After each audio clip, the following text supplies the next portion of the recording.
Chips looking to recover from the massive sell-off. Before we start, a quick word from our sponsor. This video is brought to you by XNES, the world's leading retail brokerage firm offering ultra-fast execution and no overnight fees. Look for a link in the description below. Nvidia is trying to rally a bit in the early hours on Tuesday, as it looks like the 200-day EMA is going to offer a certain amount of support.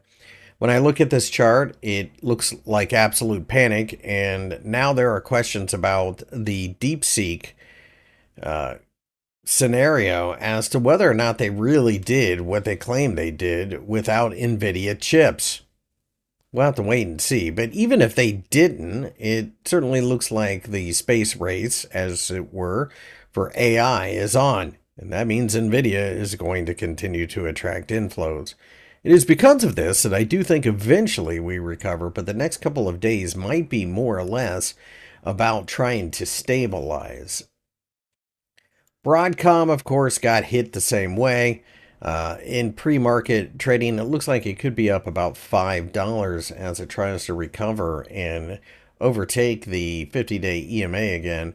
We are in the midst of a gap that I mentioned last week that might need to be filled, and at this point we filled about half of it, so there is still some potential downside here.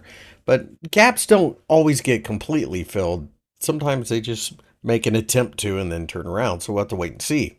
Certainly, though, it looks like on Tuesday we will start to rally again. AMD, which doesn't really do much with AI, has basically been on the sidelines for most of this damage. It did lose 6.37% on Monday, which is not nothing, but it's nothing compared to what we had seen in some of the bigger companies like Broadcom and Nvidia. At this point, it looks like it's probably going to open up down just a touch, but really nothing worth mentioning. And it also is sitting in an area that we could start to see support come into the picture. A little bit of a downward drift and maybe a bounce could be in the cards for AMD. We will just have to wait and see, but this looks like the weakest of the three stocks in this video. My name is Christopher Lewis. I work for FXEmpire. If you enjoyed the video, give me a thumbs up and subscribe to the channel for more analysis.